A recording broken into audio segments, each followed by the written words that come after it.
Welcome back for the rest of our comparing and contrasting genres video.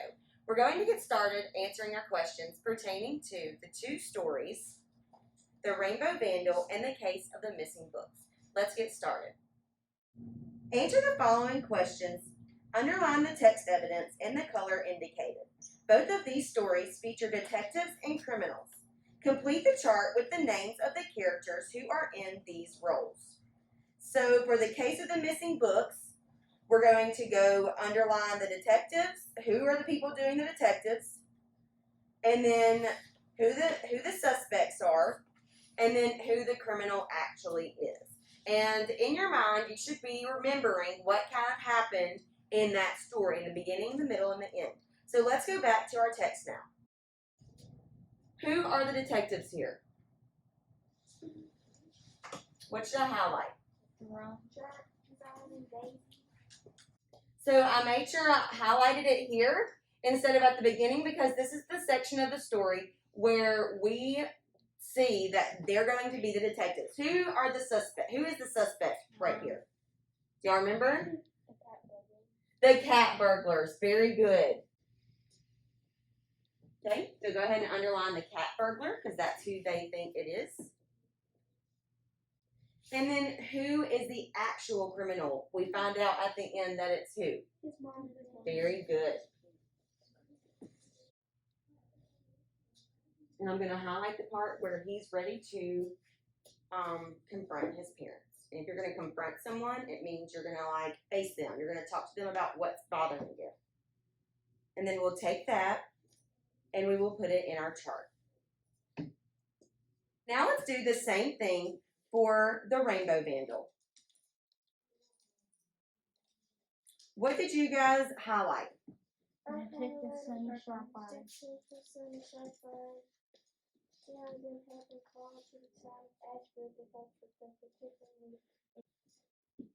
So we're just going to highlight his name because we know that he's the detective, right? That's the name for the detective. And then we can include Chief Inspector Wallace.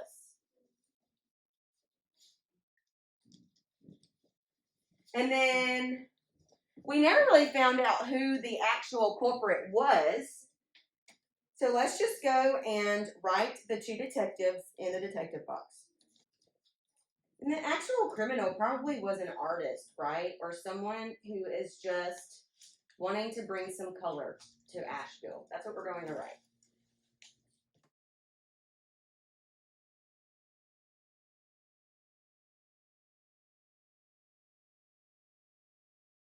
Number 2, which setting is present in both stories? Go back with your orange and highlight the settings or clues that tell you the setting. A lot of the setting in the case of the missing books takes place where? In his room, in his garage. So you need to go back and highlight in orange where he's in his room or in his garage or in his kitchen or in his what? House. Good.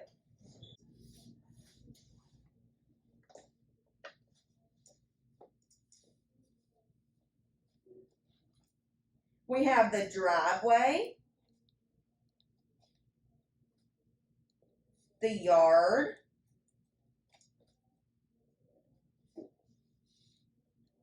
the lounge room we have right here. And then let's go and do the same for the next story. We're in Asheville, which is a city.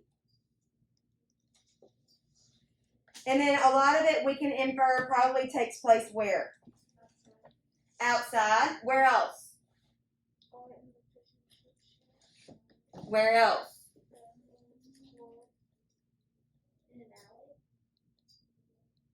If we have a police chief and an inspector, police station. So we're looking back for places that they were. Bobby's fish and chip shop. Important businesses. Institutions. So the things that give us clues or that state the setting in the Rainbow Vandal include Asheville, Bobby's fish and chip shop, outside the school, institutions and important businesses, the town hall, the police station. Okay, that's what we should have highlighted in orange. They are normal, everyday places. You should have put D. Number 3, both the main characters handle their problems in similar ways. Which statement best describes how they solve their problems? Read your answer choices now.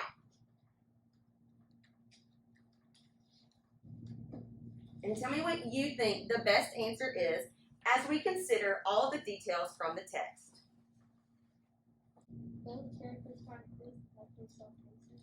characters find clues to help them solve the cases.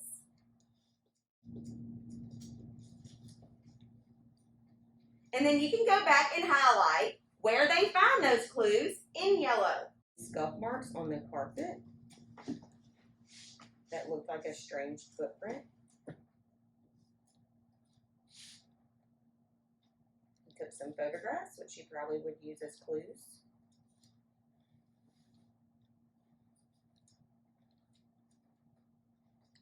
He noticed that he found one of his books. And then he realized that the book had a strange, familiar smell about it. Okay, let's go to our next story. They looked at the case file. She noticed right here that they targeted important businesses around town. And they name it first, second, and third. Okay, they put those pieces together looking at the file. Which of the following choices describes a difference in the characters? Which one describes the differences?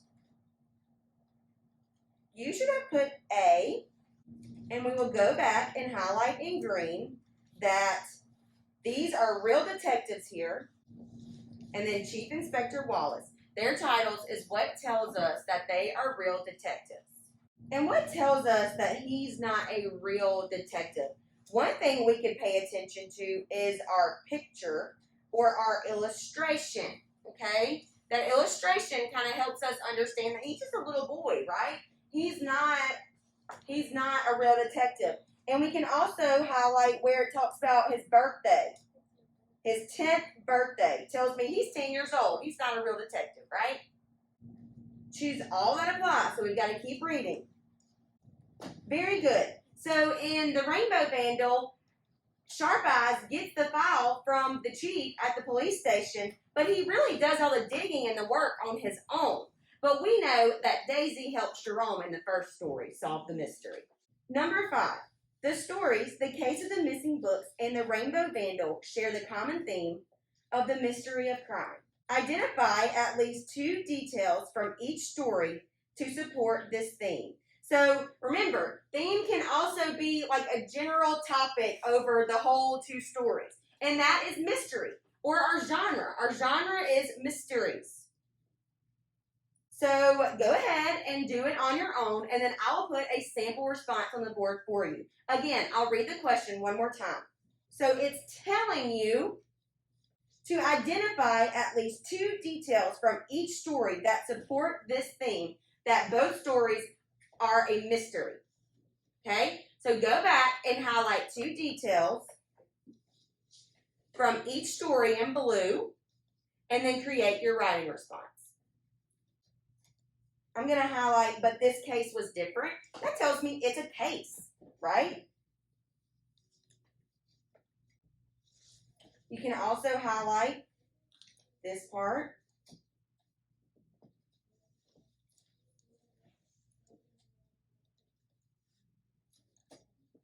Detective Sonny Sharp Eyes Sheridan had been called to the town of Asheville to help with a particularly interesting case of graffiti vandalism. We could put a little note out here that they don't really know who's doing it. It's unknown. That is what helps us understand that it's a mystery. Parts of the story are unknown. There is something she's trying to figure out. And by she, who do I mean? Detective Sonny Sharp Eyes, okay? There's something unknown here. That is what mystery means. Now that we've got our details for the Rainbow Vandal, Let's go back to the story about Jerome and Daisy and highlight those details in blue. The books were mostly detective mysteries, Jerome's favorite. But now, the stack of books was completely gone. And then this is the part where it says they race to his room so that they can get started with the investigation. Okay? Now use what we've highlighted in blue in order to draft your response to number 5.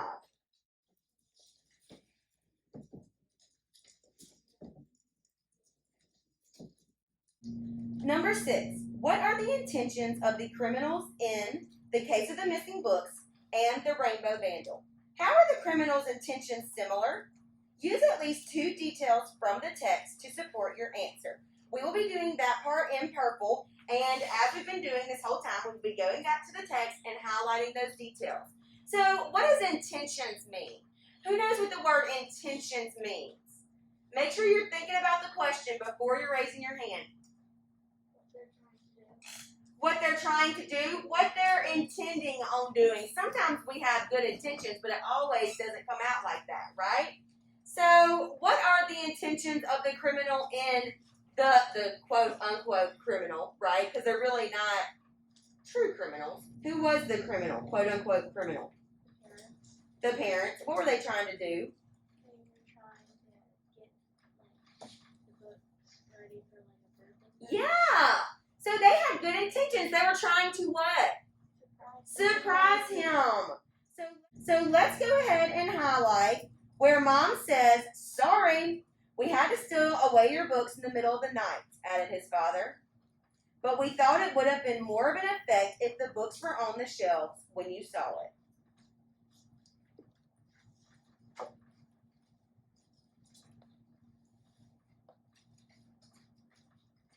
And then in this story, the Rainbow Vandal, what is the criminal's intentions? To light up the city. I love it. Very good. So we're going to highlight the second to last paragraph. It says, however, when Sharp Eyes visited Asheville years later to work on a different case, she wasn't surprised to find that the work of the Rainbow Vandal was still there. The rainbow fish, the rainbow zebra, the rainbow castle, and the rainbow garden had all become attractions in the Gray City, and people came every day to take photos with the famous artwork. In fact, there was a petition going around to change the town's name from Asheville to Brightville.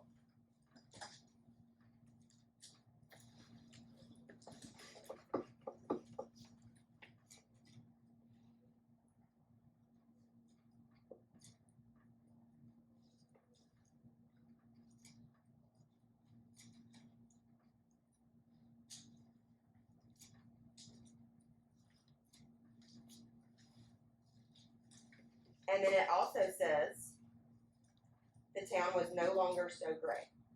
Okay? That supports the criminal's intentions. An example of what we could have written for number 6 includes the criminal in the case of the missing books was Jerome's parents. They had good intentions because they wanted to surprise Jerome for his birthday. The criminal in the story, the Rainbow Vandal, has good intentions as well because he or she wants to light up the gray city of Asheville.